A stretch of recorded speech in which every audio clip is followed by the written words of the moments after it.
இப்போ சளி பிடிச்சதுனால தலைவலி நெறைய பேருக்கு வரும். அதுக்கு பத்து எப்படி போடுறாங்கன்னு பாருங்க. மிளகை தாய்ப்பாலோட சேர்த்து நல்லா அரைச்சு, அத நல்லா கொதிக்க விட்டுட்டு, அது ஒரு மாரி ஒரு பேஸ்ட் மாதிரி வரும். அத தலை ஃபுல்லா பூசி விட்டுறணும். எங்கெல்லாம் வலி இருக்கோ அது ஃபுல்லா தலை ஃபுல்லா பத்து மாரி போட்டோம்னா, அந்த தலைவலி காணாம போயிடுமாம். தலையிடி, தலைபாரம், மூக்கில் நீர் பாய்ச்சல் என்பனவற்றிற்கு என்ன சிகிச்சை? சந்தனம், விலாமிச்சம் வேறு, பெருங்காயம் ஆகிய இவற்றை சம எடையாக எடுத்துக்கிட்டு தாய்ப்பாலோட சேர்த்து நல்லா அரைச்சிக்கணும்.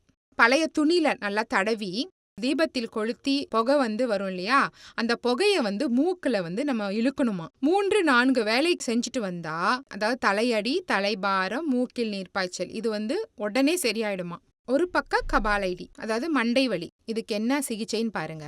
குப்பாமேனி சாறும் நல்லெண்ணெயும் சமமாக சேர்த்து காய்ச்சிடணும். நல்லா காய்ச்சிட்டு தலைக்கு வச்சுக்கிட்டோம்னா உடனே சுகம் கிடைக்குமா.